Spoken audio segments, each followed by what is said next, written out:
নমস্কার বন্ধুরা, food lover চ্যানেলে সবাইকে স্বাগত জানিয়ে আজকের পর্বটি শুরু করছি। মাছপ্রিয় বাঙালির রোজকার পাতে মাছ কিন্তু থাকা চাই, আর সেই মাছের ঝোলটি যদি ভেটকি মাছের হয় তাহলে খাওয়াটা আরও ভালো করে জমে যায়। তাহলে চলুন দেরি না করে ঘরোয়া কটা উপকরণ দিয়ে আর খুব কম সময় আমি কিভাবে ভেটকি মাছের ঝোল রান্না করি সেটাই ভিডিওটিতে দেখাবো। আমার রেসিপিটি যদি আপনাদের কাছে ভালো লাগে তাহলে অবশ্যই একটি লাইক, কমেন্ট আর শেয়ার করবেন। রান্নাটা করবার জন্য এখানে 5 পিস ভেটকি মাছ নিয়েছি। ভেটকি মাছের পিসগুলোকে খুব ভালো করে জল দিয়ে ধুয়ে পরিষ্কার করে নিয়েছি।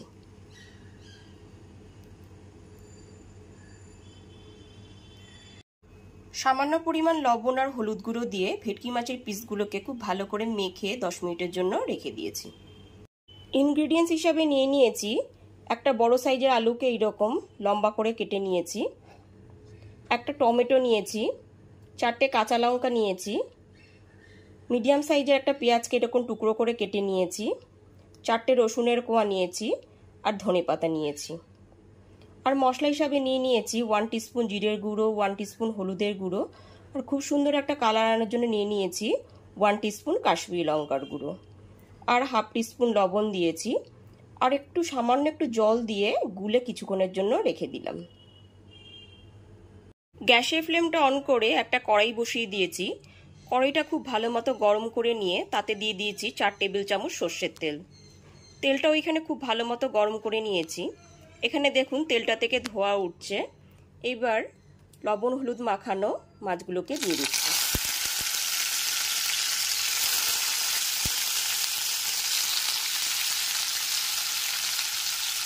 তেলটা খুব ভালো মতো গরম করে নিয়ে মাছের পিসগুলোকে দিলে পরে মাছগুলো উল্টাতে খুব সুবিধা হয়, আর মাছগুলো কড়াইতে লেগেও যায় না।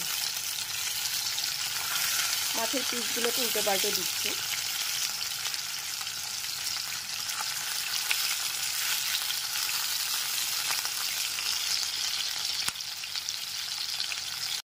মাছগুলো ভাজার সময় গ্যাসের ফ্লেমটা মিডিয়ামেই রাখবো। মাছের একদিকটা ভাজা হয়ে গেলে পরে অপর দিকটা উল্টে দিলাম।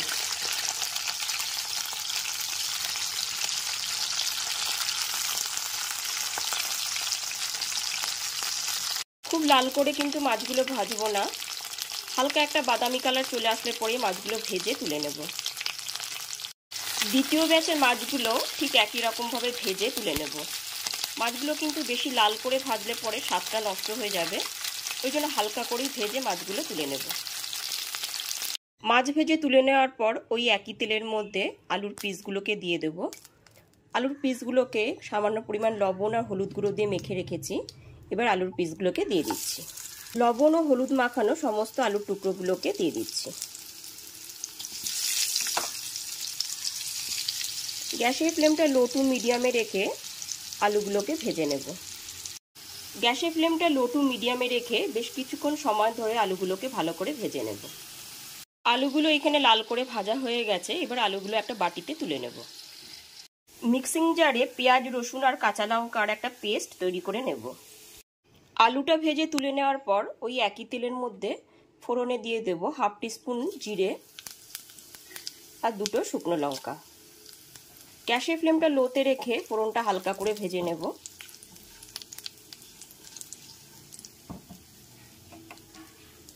ফোড়নটা এখানে হালকা করে ভেজে নেওয়া হয়ে গেছে। এবার পেঁয়াজ, রসুন আর কাঁচা লঙ্কার যে পেস্টটা সেটা দিয়ে দিচ্ছি। গ্যাসের ফ্লেমটা লো টু মিডিয়ামে রেখে পেঁয়াজ, রসুন আর কাঁচা লঙ্কার পেস্টটা খুব ভালো করে 2 থেকে 3 মিনিট সময় ধরে কষিয়ে নেব।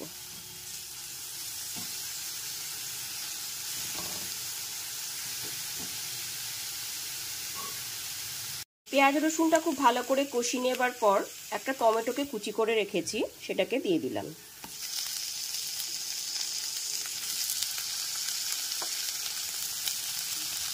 টমেটোটা যাতে খুব তাড়াতাড়ি নরম হয়ে যায় তার জন্য দিয়ে দিচ্ছি সামান্য পরিমাণ লবণ। লবণটা দিয়ে খুব ভালো করে মিশিয়ে নেব। টমেটোটা পেঁয়াজ রসুনের সাথে ভালো করে কষিয়ে নিতে হবে।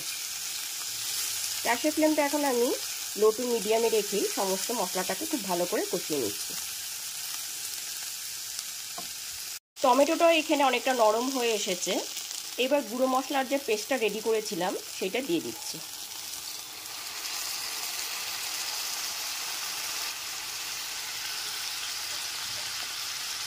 যেহেতু এখানে টমেটো পড়েছে ওই জন্য স্বাদটা ব্যালেন্স করার জন্য দিয়ে দিচ্ছি সামান্য পরিমাণ একটু চিনি। চিনিটাকে খুব ভালো করে মিশিয়ে নিতে হবে। লো টু মিডিয়াম ফ্লেমে সমস্ত মশলাটা কষাতে কষাতে মশলাটা থেকে তেল রিলিজ হয়ে এসেছে। এইবার 1 বাটি পরিমাণ গরম জল দিয়ে দিলাম। আমি এখানে ছোট বাটি 1 বাটি পরিমাণ গরম জল দিয়ে দিচ্ছি।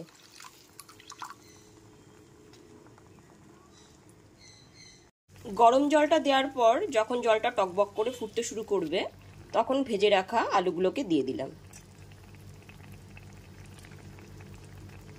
ভেজে নেওয়া আলুগুলো দেওয়ার পর ভেজে রাখা মাছগুলোকেও দিয়ে দিচ্ছি।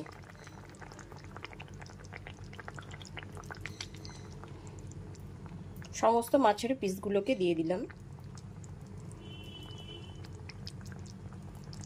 এরপর এর মধ্যে দিয়ে দিচ্ছি সামান্য পরিমাণ স্বাদমতো লবণ।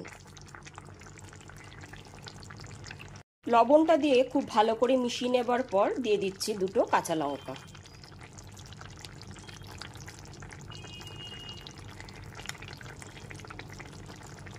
এইবার গ্যাসের ফ্লেমটা লোতে রেখে 3 থেকে 4 মিনিটের জন্য ঢেকে রেখে দিলাম। এইবার ঢাকনা খুলে দেখে নিচ্ছি।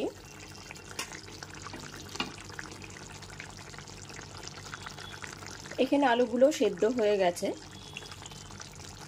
এরপর দিয়ে দিচ্ছি এতে 1 টেবিল চামচ ধনেপাতা কুচি।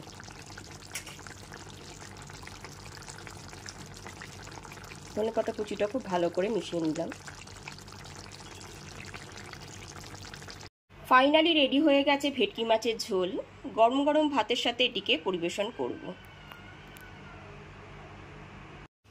গরম ভাতের সাথে দুপুরে মেনুতে ভেটকি মাছের ঝোলের রেসিপিটি অবশ্যই বাড়িতে বানিয়ে ফেলুন। আমার রেসিপিটি যদি আপনাদের কাছে ভালো লাগে তাহলে অবশ্যই একটি লাইক করবেন আর কমেন্ট করে জানাবেন যে আমাকে রেসিপিটি আপনাদের কাছে কেমন লাগলো। আর আমার চ্যানেলটাকে সাবস্ক্রাইব করে পাশে থাকা বেল আইকনটি অবশ্যই প্রেস করে দেবেন। আজকে তাহলে এই পর্যন্তই। আবার হাজির হয়ে যাব নতুন কোনো রেসিপি নিয়ে। ভালো থাকবেন, সুস্থ থাকবেন। ধন্যবাদ।